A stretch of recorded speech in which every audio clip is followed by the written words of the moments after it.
Halo, assalamualaikum. Ketemu lagi dengan saya Kang Surabaloyo di Azam Kreatif.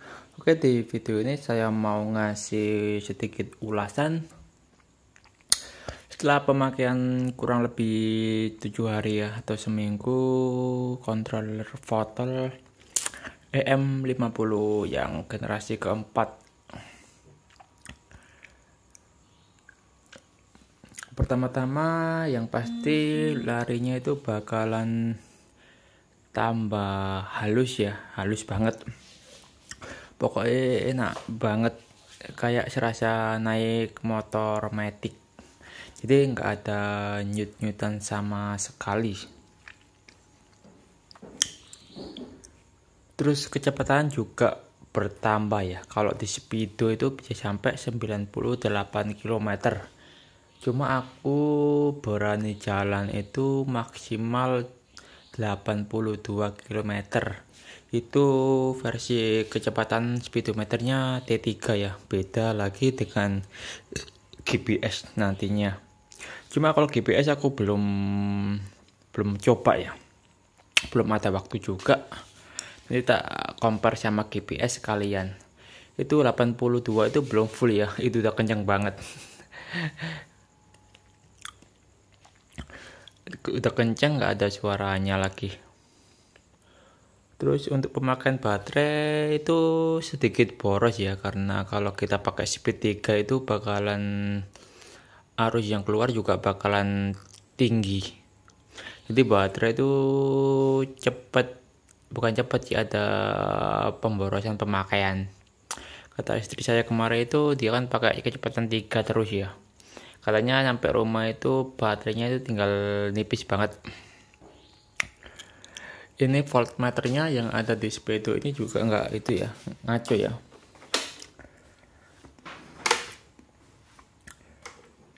Ini itu ngaco, dia tuh loncat-loncat. Jadi nggak kayak yang sebelum kita ganti controller. Jadi loncat-loncatnya itu kadang 73, kadang 74, kadang 63 gitu. Jadi ada selisih-selisih. Dan enaknya lagi nih, kalau kita ganti Votel M50 itu ini handremnya ini udah nggak aktif ya. Ini bisa disetting di pengaturan. Ini disetting sama orangnya itu nggak aktif ya. Meskipun direm dia tetap bisa jalan. Jadi kita nggak perlu taati kabel bawaannya. Dan ini juga aku belum sempat setting pakai Bluetooth karena daftar WhatsApp aktivasi widgetnya itu sangat-sangat susah sekali. Semua jasa di Tokopedia atau Shopee tak hubungi itu udah pada limit semua. Jadi untuk kuota Indonesia katanya itu sudah full, jadi belum ditambah. Jadi widget kan aplikasi chatting nomor 1 di Cina ya, jadi itu sangat ketat banget.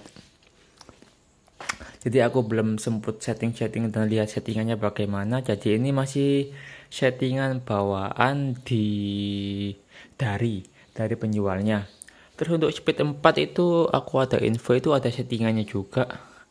Ada settingannya juga di pengaturan ya, di aplikasinya ya.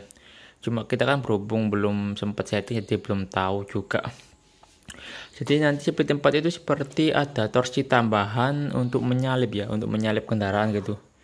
Jadi ada torsi lebih untuk menyelip gitu loh. Jadi ada tambahan torsi. Terus apa lagi ya yang dirasakan ya? Intinya itu sangat-sangat rekomendasi lah untuk kita upgrade yang satu itu ya, controller ya. Yang lainnya itu bisa dibilang belakangan aja karena itu minor. Kalau untuk menunjang penampilan menurut saya itu nggak begitu penting ya. Yang penting nomor 1 tuh rasa berkendaranya dulu. Terus apalagi ya? Oh ya, ini aku ada project ya, bikin seperti kayak power bank itu, power emergency juga. Nanti belum selesai kerjakan, nanti saya menggunakan step up gitu ya. Step up untuk menambah sedikit sih, nggak begitu banyak, cuma agak mendingan lah untuk menambah jarak mungkin 5 atau 10 kilometer. Jadi nanti akinya itu nggak benar-benar mepet sampai rumah, jadi aman untuk batas bawahnya. Terus apa lagi ya, ini di depan sini itu ada kabel ya, ada kabel yang suaranya itu agak mengganggu kalau jalannya tidak enak ya, jadi wajibnya dibuka dan di kabel tis gitu ya, diikat dan dikasih kayak plastik atau apa ya biar hujan itu aman. Jadi sebenarnya kalau motor listrik itu sebenarnya itu nggak apa-apa sih, buat hujan-hujannya nggak apa-apa asal kabel dan kelistrikannya itu aman. Soalnya kalau controller kemarin tuh sudah ada pelindungnya ya, kayak karet gitu di bagian songket atasnya. Jadi meskipun kena cipratan air sebenarnya itu nggak apa-apa juga ya. Apalagi kalau masih pakai aki. Kalau aki kan meskipun kesemprot air kan nggak apa-apa ya. Beda lagi kalau pakai baterai. Kalau pakai baterai kan ada BMS yang harus dilindungi. Karena kan vitalnya di BMS-nya itu. Kalau BMS sudah kena air itu bakalan cepet, ya nggak cepet sih, bakalan rusak juga konslet ya. Terus apalagi ya, minusnya itu setelah upgrade sih nggak ada sih minor. Kalau minusnya paling cuma baterai yang wajib di upgrade ya, karena torsinya itu kurang dia, nggak dapat sama sekali ya. Dapat sih cuma nggak beda lagi kalau pakai baterai. Jadi torsinya itu sangat-sangat kurang sih kalau pakai SL lah itu. Cuma kalau sementara sih masih oke lah untuk setahun ke depan, moga-moga sampai setahun. Karena soalnya kerjanya ekstra setelah pakai controller. Aku pakai boncengan 3, total berarti 100 berapa ya, 165, terus 35an lah.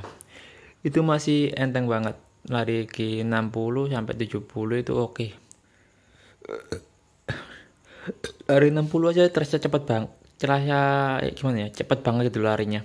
Karena kan dia nggak ada suaranya, di rasanya itu gimana ya, nyaman lah dikendarain gitu ya. Jadi nggak ada, kalau sebelum kita ganti controller kan ada kayak ndut gitu ya. Kalau pedal gas di nggak sengaja ke tarik atau ke buang gitu bakalan terasa banget ndut-ndutnya. Kalau setelah ganti controller itu nggak ada sama sekali ya, nggak ada sama sekali ndut-ndutan. Jadi tangan juga nggak capek, bener-bener ya itu yang dirasakan. Kalau pakai kontrol bawaan itu tangan itu rasanya cepet banget capek ya, soalnya nahan pedal gas itu tadi, kok pedal gas dan grip gas itu nahan biar nggak muter, jadi biar stabil. Tapi kalau setelah ganti controller itu nggak perlu nahan, tuh udah kayak motor bebek lah intinya. Jadi kita itu nggak capek tangannya, buat cari jauh juga enak. Dan riding posisinya juga enak banget, pas buat jalan-jalan. Apalagi ya, ini alarmnya juga fungsi ya. Ini alarmnya fungsi, kita coba. Karena kan pakai fungsi. Oke, dia bisa nyala pakai remote, jadi dia nggak perlu pakai kontak. Sebenarnya dia juga bisa nyala ya. Jadi kita nggak perlu pakai kontak, dia kayak kilas gitu loh. Kalau matiin tinggal ditokin aja, tinggal diklik tombol unlock, dia bakalan mati. Kalau mau nyalaan tinggal ditekan 2 kali tombol ini starter ini, dia bakalan langsung muter nyala ya. Kalau mau mati tinggal dicet tombol ini unlock, dia bakalan mati. Dan ini lagi itu ada kayak sistem follow me home ya kalau di mobil itu ya. Cuma ini sebenarnya bukan sistem follow me home juga ya. Nah, kalau kita nyalakan lampunya dan kontaknya kita matikan, dia bakalan masih nyala beberapa detik ya, karena itu ada energi yang disimpan sama kapasitornya. Jadi ada beberapa detik jeda dan lampu bakalan mati sendiri. Aku awalnya juga bingung ya, oh ya ternyata iya, kan ya di sebelum kelistrikan lari ke lampu kan ada step down-nya ya. Jadi dari 60 ke 12 volt. Ini semua lampu kan pakai 12 volt, jadi Di dalam steppernya itu pasti ada kayak kapasitor gitu, elko gitu ya, untuk menyimpan energi beberapa detik. Jadi enaknya kalau kita parkir di kegelap-gelap itu enaknya ada penerangan sejenak gitu ya. Jadi kalau kalian bingung itu emang wajar banget kalau kalau dimatikan lampunya nggak langsung mati ya. Terus ini kemarin lampu seinnya juga tak ganti. Cuma ini dibelikan sama saudara saya, cuma belinya itu yang yang 1.500 nggak salah, dan hasilnya sama aja. Ini rencana mau belikan yang super big ya, yang itu biar terang. Ini hampir sama aja, ini agak terang sedikit, cuma nggak, selisihnya tuh hampir nggak ada sih. Itu sama aja, itu yang model kayak kecil banget itu loh. Jadi kita kalau pakai ganti lampu sen itu nggak perlu bongkar-bongkar ya. Kalau kalau yang depan lewat sini aja bagasi, udah kelihatan, tinggal diputar ya. Kalau mau ganti sein jangan ditarik. Terus yang belakang itu lewat situ aja. Itu udah kelihatan, sama lampu plat nomor juga kelihatan. Aku kemarin juga dari situ. Ini sebenarnya kayak suspensinya ini terlalu pendek ya. Ini ukuran kata teman-teman ukurnya 280 mili atau 28 cm. Sebaiknya enaknya sih, makanya joknya itu kalau dinaikin agak turun ke belakang akhirnya. Ini kayak dinaikin ke 30 udah bagus sih. Kalau ke 32 itu menurut saya terlalu jonggrang nantinya, kurang enak dilihat. Di kayak ukuran 30 terus gantian sok tabung itu bagus nih, cantik banget. Terus apa lagi ya, kayaknya itu aja ya untuk sekilas info setelah penggantiannya. Pokoknya recommended banget lah. Untuk harga Fotoled itu harganya 1,7 kemarin, itu yang versi 4. Untuk yang versi 1 itu yang Fotoled M50 aja itu harganya cuma 1.100.000. Itu yang belum PNP ya. Kalau yang PNP itu 1.250 kalau nggak salah, di Hoki Store ya, di Tokopedia atau Shopee. Cuma kemarin itu teman saya nggak tahu, Mas Apip itu PLTC-nya kebakar, cuma nggak tahu masalahnya di mana.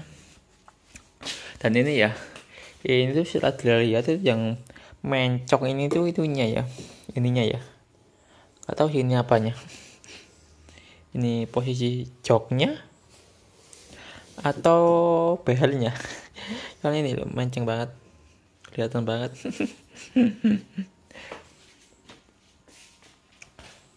Terus apa lagi ya, mungkin cukup sekian ya video untuk info setelah penggantian.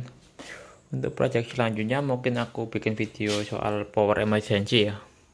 Kalau power emergency itu kita bisa pakai tegangan baterai 12 sampai 60 volt.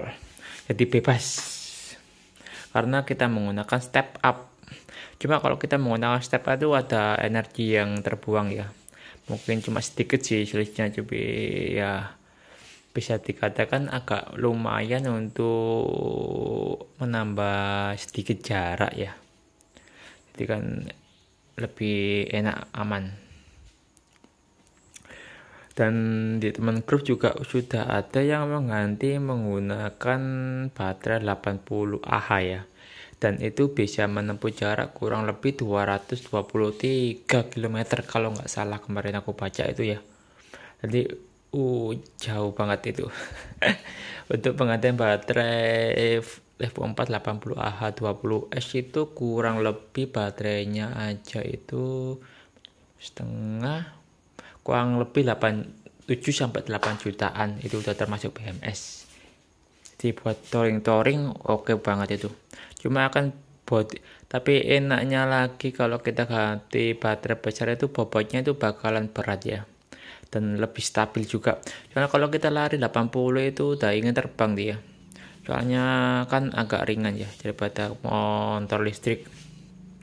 Cuma dia stabil nggak kayak molis lama itu. Kemarin aku punya molis yang lama itu dibuat apa itu, lepas tangan satu aja udah nggak enak. Kalau ini enak, stabil banget, jadi nggak ada masalah soal pengendaranya, soal cara apa rasa berkendaranya udah enak-enak banget. Oke, mungkin cukup sekian video kali ini ya. Jangan lupa di like dan jangan lupa di subscribe juga. Nantikan video selanjutnya ya. Untuk update PLTS, nah ini aku belum sempat bikin video juga setelah penggantian SCC karena belum sempat ya. Oke, saya Kancar Walio, salam sukses, assalamualaikum warahmatullahi wabarakatuh.